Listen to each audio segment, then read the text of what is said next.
With Module 24, the devs are trying something new. They're introducing a campaign that's going to take you freaking 10 weeks to complete, and to go with it, there's going to be a quest train that will take you multiple hours to actually complete. A lot longer if you aren't maxed out and can't just breeze through enemies. Now, the main reason to complete this quest train is to obtain and upgrade the new weapon set for this module. You can go and complete the campaign simply by doing repeatable quests non-stop. Very boring, but completing the quest line will make it significantly easier.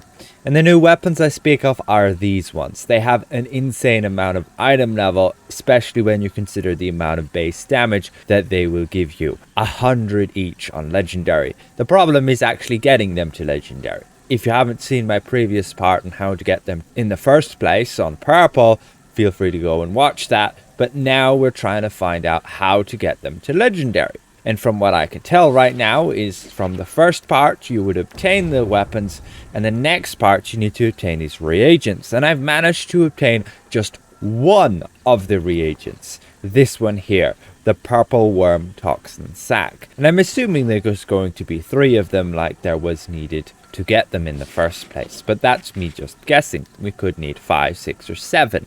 And already I've spent more than an hour just to obtain the first one. And now I'm on the quest train to obtain the second one.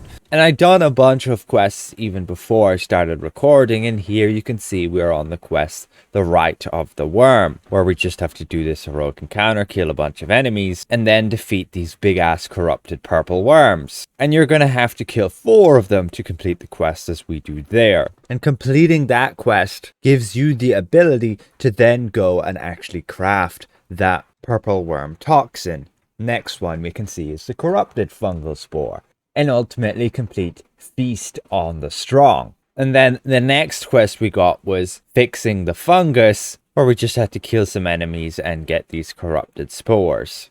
And then from there it was Feed the Strong. And here we had to kill 10 of the mini bosses. There are 11 total in the zone. You could just kill the same one 10 times, but this can still be pretty challenging when you have a zone and everybody's competing to kill them. You can kill them together though, and you should get credit. So finding and killing 10 of them took quite a while. And so with Feast of the Strong complete, we can get our next quest, but we can now, after a load of questing to get 300 coins, finally finish those, and now we should have 306 coins, allowing us to finally proceed with the next task for the second reagent, Corrupted Fungal Spore. 10 seconds later, and we obtain it. The next task being Essence of Thief, to get this legendary Essence of Power, where we're going to need 400 more coins, along with completing the Essence of Thief quest. So we proceed with the Crystal Clear quest, and we just have to interact with 12 of those Crystal Braziers. With all 12 obtained, we hand that in and get the next quest, Essence of Thief. Here we're going to have to enter all 3 of the mini dungeons. We enter Nert Elamshin, which is a bit of a copy and paste of Master Expeditions. You can see my previous part, and obtaining the weapons, you're going to have to complete all 3 of these anyway. And so we get to the end, beat up the boss. Many thanks to Psy for helping me out on these quests. And then we head to the tower. Again, just you got 3 levels, free a ton of prisoners, and then beat up the squishy ass boss at the end. And that's that one done. And you proceed to the next one, which again is a copy and paste of Master Expeditions with a few more details added in. Burning a bunch of those growths and beating up the 3 bosses at the end. And with that, our quest Essence of Thief is completed. So we head back, and now we're gonna have to collect 400 of coins, but our next quest is Favor of the Fungi. Let's get a bunch of grinding done. We'll need 394 coins to obtain this next reagent. And that's a bit of a long haul, especially since these guys, most Moss Wins quest is bugged, so I can't do any of the quests in this up area here. And also, the quest Stop the Spread is bugged, so I can't complete that either. So I can't do the repeatable quests in the bottom section. yeah, previous server, hopefully this gets fixed and I can only do the 2 repeatable quests from this guy up in the Drow area. Hopefully we don't run into bugs there. You can also do minor heroics. They give you 10 coins each, and major heroics give you 20, but you'll need extra people for them, and the minor ones only spawn every like 10-15 minutes. I do them, and let's get grinding. And so finally, a few hours later, we got that 400 coins. We can go and get our Essence of Power. And we can go claim that. And now the next step is Tempered in Shadows. Finally, we can get our Stormforged weapons on Legendary. Awesome.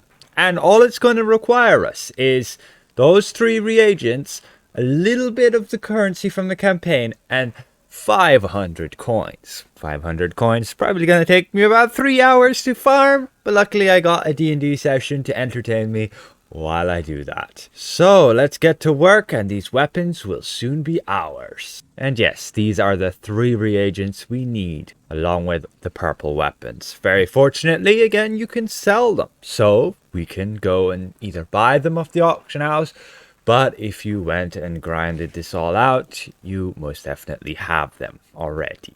And so now we gotta head out and complete Favor of the Fungi. We've got to free captive myconids, which is bugged, wherein the myconids are invisible, and there's only 3 spawn locations. The amount of times we had to try here.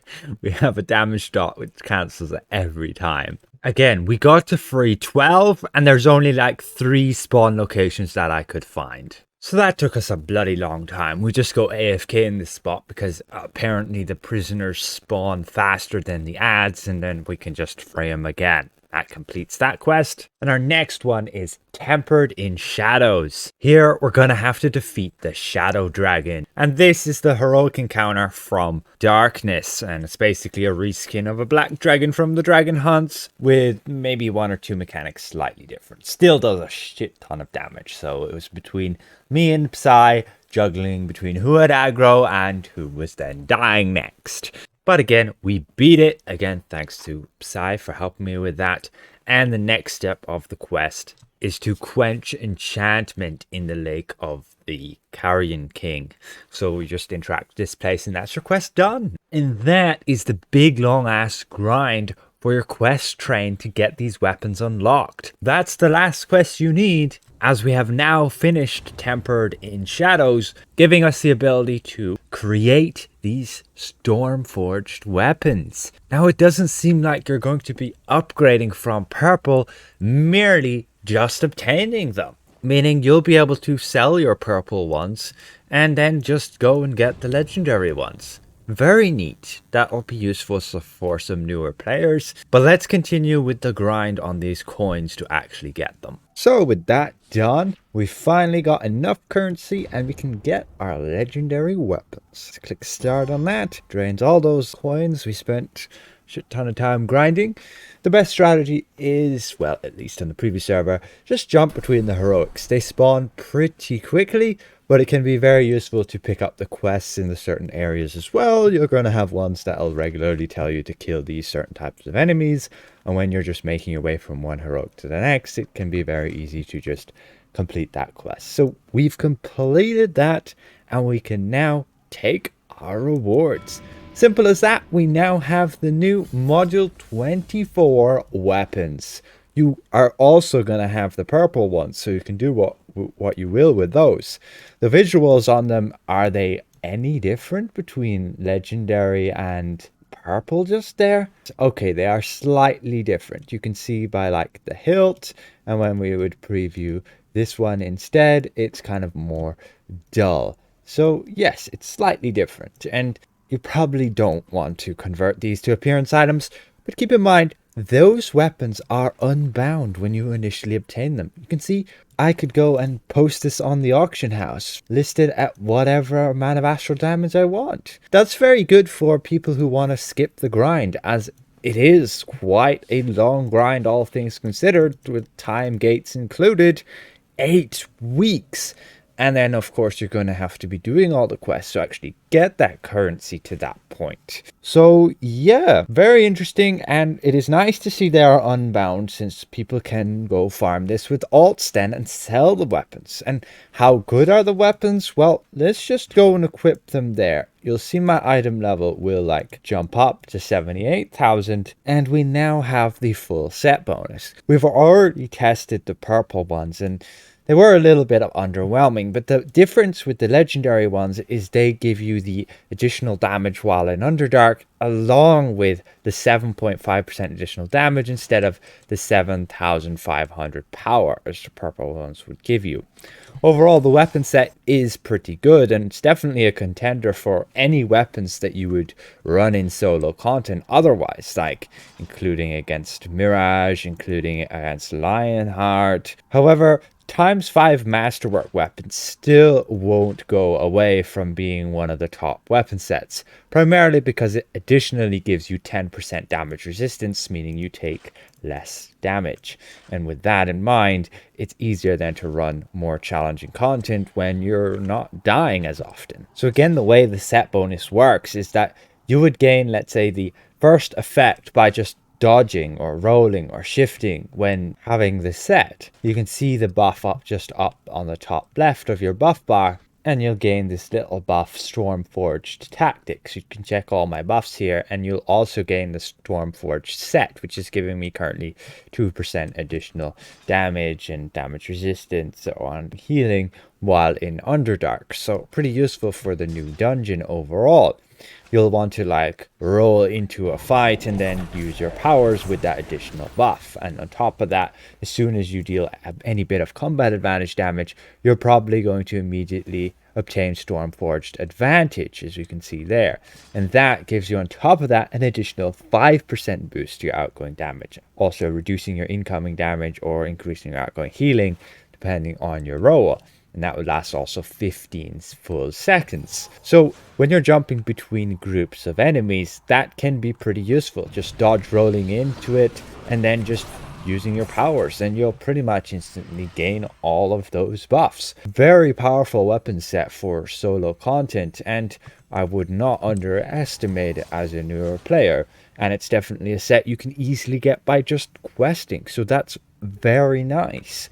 As for in single target boss fights and such, is this going to be good? That's hard to say right now without a bunch of testing. Personally, by reading through it, it can be a little bit unreliable depending on the boss fight. But if you can time artifact calls to align with those buffs, that is going to be significantly better than masterwork, just because of the sheer amount of buff you're getting in that time frame. It's like 14.5% in Underdark content versus only 10%. But keep in mind that would only be 12.5% when not in Underdark, and thus having a reliable set of 10% for the full fight can be better with just Masterwork. And Masterwork again gives you survivability, so there's that. On top of that, you are gaining a base damage increase, and that is the big reason why you would run this set. Because you can look at your damage and you can see you gain 200 extra damage there, and that affects healing. For tanks, that's not great. Ideally, it would give a bunch of hit points too for tanks. With the worst case scenario, you can see that those weapons would still be better, even on average in a fight. But if you're running artifact calls, you need to have the buffs aligned with the artifact call, or they become not as good. Keep in mind again, this is not in Underdark. And when running like scaled content, you can see those weapons become even more significantly better. Like a 6% base increase just through the damage bonus is pretty crazy. So for random queues, these are hands down going to be the best, especially when running with pugs and you can't get that masterwork bonus set. Pretty good news again for newer players coming into the game without a current weapon set, and you don't have to shell out for Lionheart or go and spend all that time grinding Mirage when you can just do this quest train. Yes, it can add up to a significant amount of time, but when you're doing every week your weekly haul, you will gather enough of these tokens to be able to complete those tasks, unlike me, who spent most of my tokens already on overloads and gear in order to get those items, but you might want to prioritize your weapons first if you don't already have a good weapon set. So overall, that's exactly how we're going to be getting the legendary weapons. Complete your main story quest, make sure you have enough coins, and complete these middle tasks just here. My next step is to get the spider totem and see how to upgrade it. With that said, I'd like to give a special thanks to all these channel members for their continued support. And if I presented this well, consider leaving the video a like. And if you're new around here, consider subscribing. We'll see you guys around. Goodbye for now.